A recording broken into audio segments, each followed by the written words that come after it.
القضيه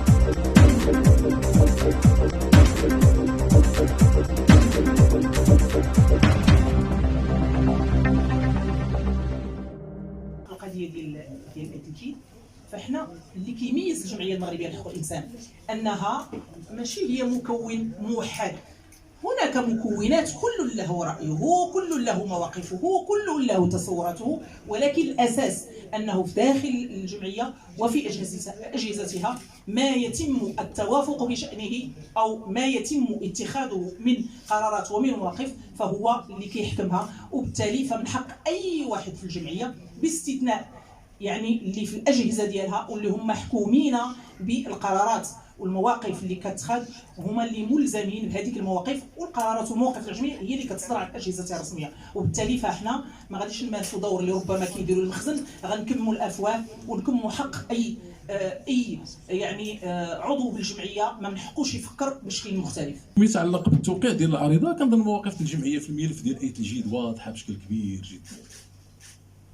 كتبقى التفاعل داخل الجمعيه شيء ايجابي، ولكن ما يحكمنا داخل الجمعيه هما البلاغات والبيانات وما تصدره ما يصدر عن الجمعيه بشكل رسمي.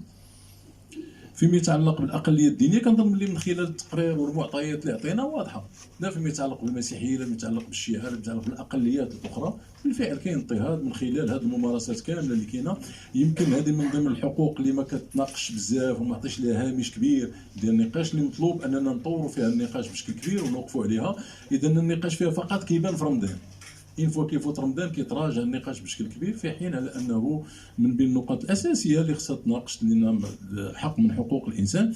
كذلك فيما يتعلق بالتقرير، واش طبعا خدينا بعين الاعتبار الازمه، لان فاش كدير تقرير سنوي حول الانتهاكات راه ما كديروش مجرد، كدير الوضع كي دايره لي فيولاسيون اللي كاينين بارتباط بالوضعيه ككل.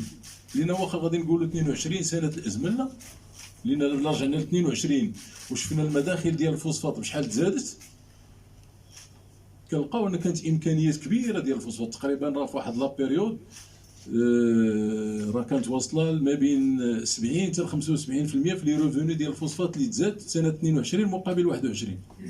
اذا ما ناخذوش الازمه الاقتصاديه فقط في داك الشيء اللي كنجيبوا ان البترول طلع وهذا، لا، راه حتى الفوسفات لو بري ديالو طلع، لامونياك لو بري ديالو طلع، بزاف ديال الحوايج اللي مع الاسف باقا ما عندناش فيها شفافيه واضحه بشكل كبير جدا.